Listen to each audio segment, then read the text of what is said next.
Frosting offers several ways for customers to customize their order. Variable products like this farm cake is one of those. In this video, we're going to learn what a variable product is, how it can help your bakery, and then we'll do a couple of walkthroughs on how to set them up. Keep in mind that setting up a variable product is similar to baking and decorating, in that it may seem hard in the beginning, but the more you do it, the easier it's going to get. This is going to be a pretty long video, so feel free to skip around and come back later.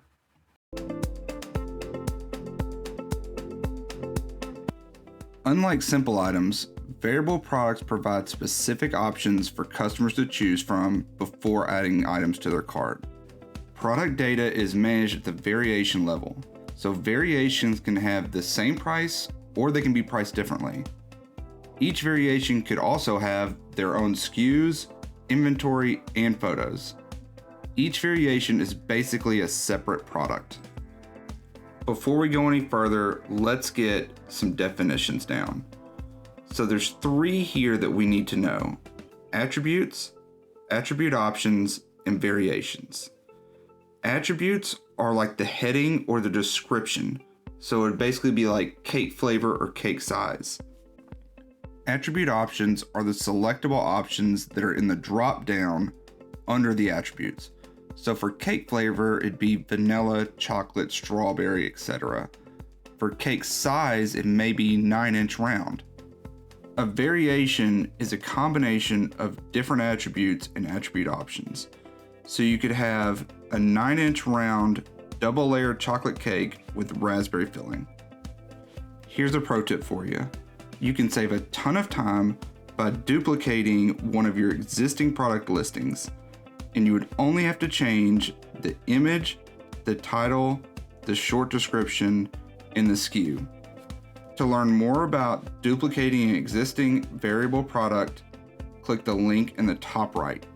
If you've ever shopped for clothes online and bought something similar to a large red t-shirt, then you've used variable products. Here's a few examples of variable products that you can set up with frosting. You can set up a listing for a cake with options for cake size, flavor, or filling. You could do tiered or popcorn pricing based on quantity ordered. You can let customers mix and match different products to create their own pack or sampler kit. You could also sell add-ons or upsells like gift boxes, gift cards, and if you sell decorating kits, you can even include an option where customers can easily buy an admission to the decorating class. Here's an overview of how to create a variable product. This is just a super brief overview. First, you're going to set the product type to variable product. Then you're going to add an attribute, add or create the options for that attribute, and then create the variations. Once you've done that, then you can set the required information for the different variations. Bakers are always in total control over the options and variations that they want to show to the customers for each item. Now comes the fun part. Remember our farm birthday cake? Let's go through the steps that it takes to create this item. Products page of the shop manager. We're going to click add product. Then we're going to add our featured image. Then we're going to add our gallery. We're going to add a title.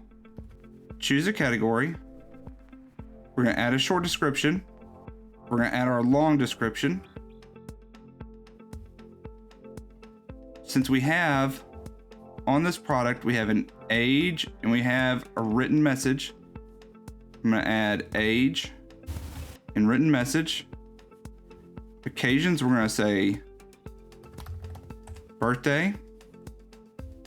For themes, we're going to do farm,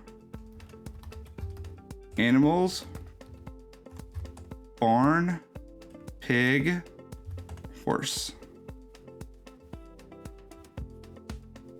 Here's where we come to the important part. We're going to change the product type to variable product. We're going to set our taxes, and we're going to go to the attributes tab. We want to add some attributes like cake size, flavor, and filling.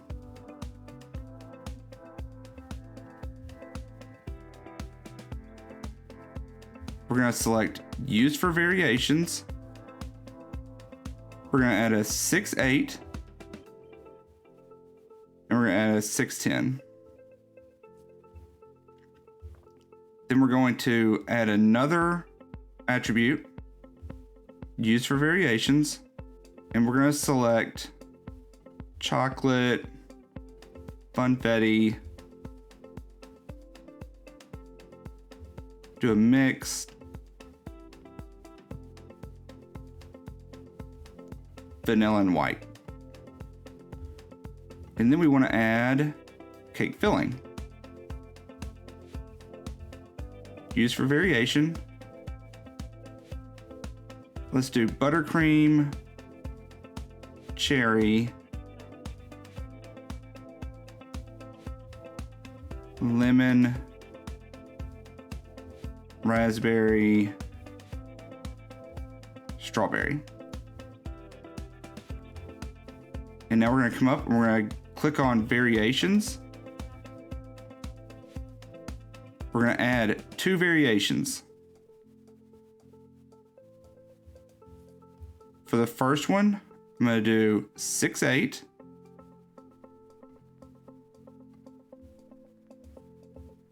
For the second one, I'm going to do 6/10. Now here's the important part. We really care about the size because that's going to determine price. The customer can select a 6/10 and choose any cake flavor and any filling and it'll still be the same price.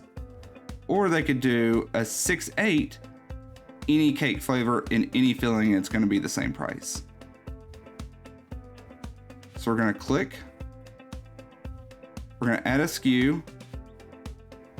We're going to set our regular price, which is $120. Then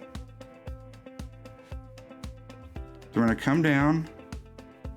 We're going to do the same thing.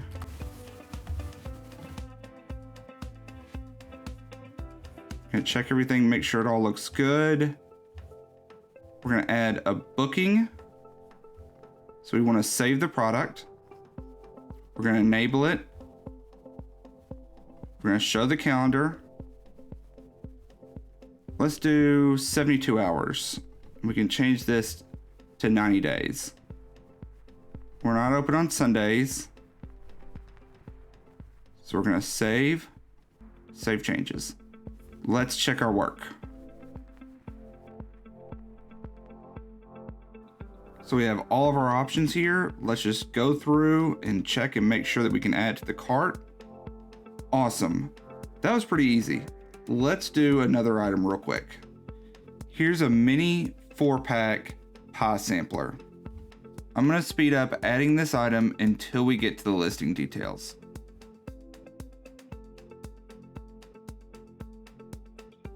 Okay, so here we are at the listing details.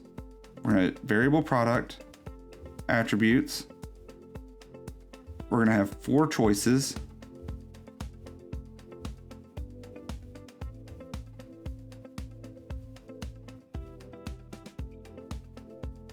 And I'm going to select all of them to be used for variations.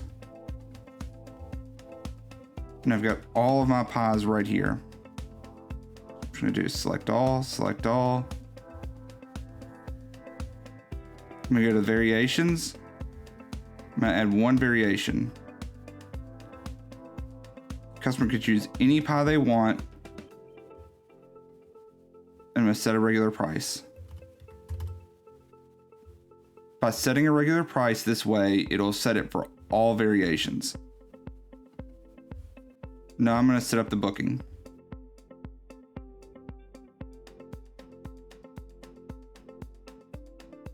All right, let's save and check our item. Everything looks great. Let's do one last example, and it's going to be this Easter cookie decorating kit. We're going to go all out on this one. What makes this product listing unique is that it gives the customer an easy way to purchase both a cookie kit and a live 30-minute decorating class hosted on Zoom. This bumps what would be a $15 sale to a $35 purchase. And I'll show you why that's so important here in just a second. Let's take a look at the product listing. We have our order window information at the top, followed by a good short description and a section with everything the customer needs to know about the Zoom decorating class. And here's where the options go for the kit and the two classes. You can clearly see that we've shown the date, the time, and the price. You'll also notice that kit only is set as the default option. The pickup dates are the 2nd or the 3rd. The kit only is going to be $15 and we're going to limit it to 60. We're going to sell a kit and a class for $35 and we're going to limit it to 40 for each class. That's a total of 140 kits in 1 hour of our time. Here's where variable products are so important.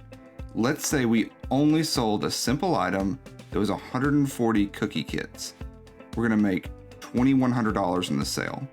By using variable products and a little bit of creativity, we have the possibility to sell 60 kits and 80 classes for a total of $3,700. If you think about it, our only investment is an hour of time. So it's basically like making $1,600 an hour. I don't know about you, but that sounds pretty good to me. We need to make sure that we clearly explain the Zoom class in the short description to limit confusion for the customers. We also want to make sure that we limit the booking to the Friday and Saturday before Easter so customers get the freshest product. Just like the last video walkthrough, I'm going to speed this one up so that we skip all the stuff that we know and get to the good stuff. All right, here we are at the listing details. Variable product, tax rate. We're going to attributes. We're going to go to select an option. We're going to add it. Use for variations. And I've actually already got some on here. If you need to add some, you can click add new and it'll bring up a pop-up to add it. So I'm going to select kit only, kit in class, and kit in class. We're going to go to the variations. And I'm going to create variations from all attributes. Click OK. So we have 3 variations added. First, we're going to do default form values. We want our defaults to be kit only. We're going to open up the kit only. We want to limit it, so we're going to manage stock. We're going to put it on our regular price. The available quantity, we're going to say 60. Get rid of that 0.